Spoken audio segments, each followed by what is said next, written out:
like that. Contortion of the limbs. Sometimes contortion of the limbs. There are many, many, many ecstatic symptoms. And, okay, so far we have sthāyi bhavas, anubhava, Vyabhicari-bhavas.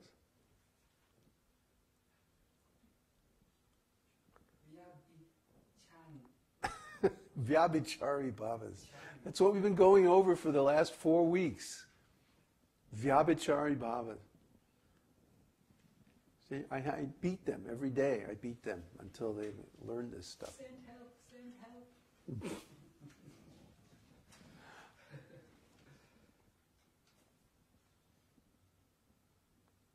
And? They have 33. Sanchari-bhavas. Sanchari-bhavas. Sanchari means? Going closer. Yeah, so when one is going closer to Krishna, when one is going closer to one's original spiritual relationship with God, then they experience these Sanchari-bhavas. And Sanchari-bhavas are?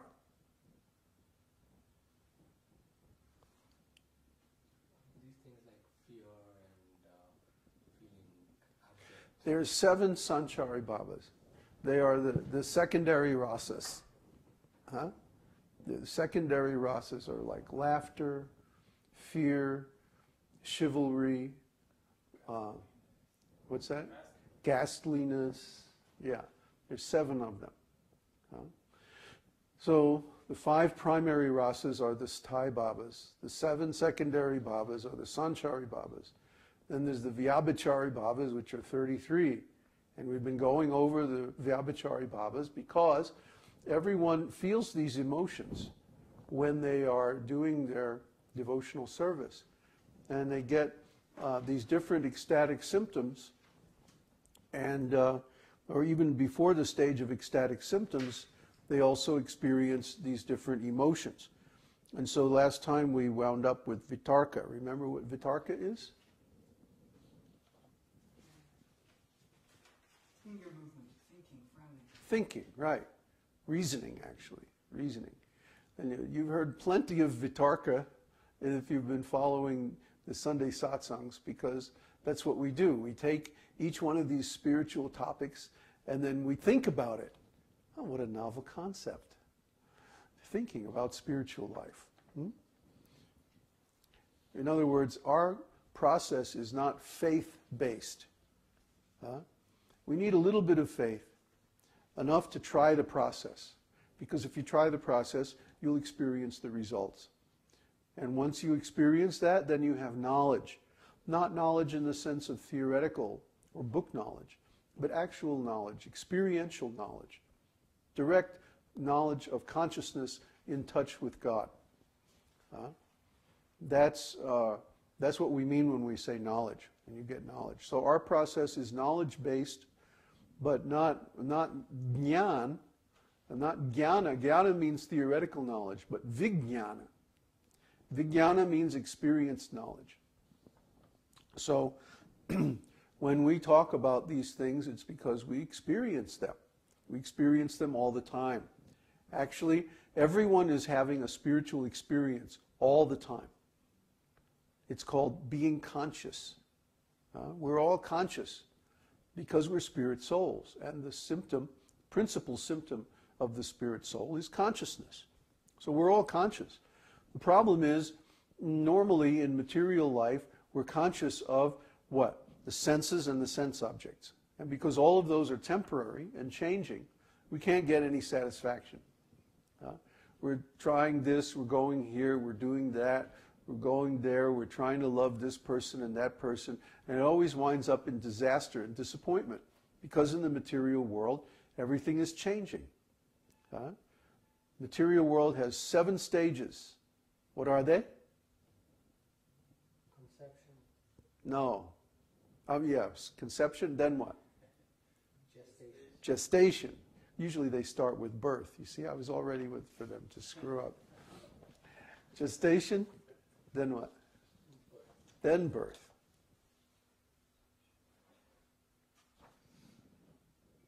After birth, You don't, let them think for a minute. Smell the wood burning? Huh? Smoke coming out of the ears? These rascals, I'd pay for their food, everything, but they don't learn any of this stuff. 7 stages, come on, guys. Growth. Thank you. And after growth? Production of byproducts. That means work and reproduction. Then what? Dwindling. And? Death. 7 stages. The Chinese I Ching says the same thing. All life goes through 6 changes, and the 7th brings return. Huh? So those stages are conception, gestation, birth, growth, production of byproducts, dwindling, and death.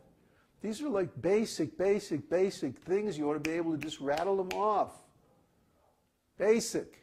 Huh? You see this everywhere, in everything, in everyone, and in everything that happens also. Goes through these same stages. Huh? And these are all combinations of the 3 modes of material nature. When we come across something that doesn't change, then we are experiencing something spiritual, because it's beyond the 3 modes of material nature, beyond the influence of time. Consciousness is beyond the influence of time, because consciousness doesn't change. The contents of consciousness may change, especially if we're in material consciousness. We're going to be conscious of so many material things through the senses. And of course, they're always going to change. But when we become conscious of spiritual things, they don't change. Krishna never changes. The real spiritual body of the soul never changes. Our spiritual relationship with God never changes. Yet, we go through different moods, different experiences, different emotions, and all of these experiences can be either in relation to the spiritual energy or the material energy. So when our experiences are in relation with the material energy, they cause pain and distress. Conception, gestation, birth, growth, work, dwindling, and death. Those things are all painful by nature because they involve change. Change of identity. Now I'm a baby. Now I'm a kid. Now I'm a teenager. Now I'm grown up. Now I'm an old man. Now I'm dying. All those changes bring different kinds of distress along with them. But my spiritual identity is permanent. It never changes. So there's no distress associated with it. When we are aware of our spiritual identity, when our emotions are in relation to God, to Krishna, then they're sources of ecstasy. Otherwise, they're always negative. They're always material. They're conditioned. So what we're trying to do is not to stop experience, not to stop consciousness or individuality, but to link our consciousness and our individuality with God. And we do that by chanting His name.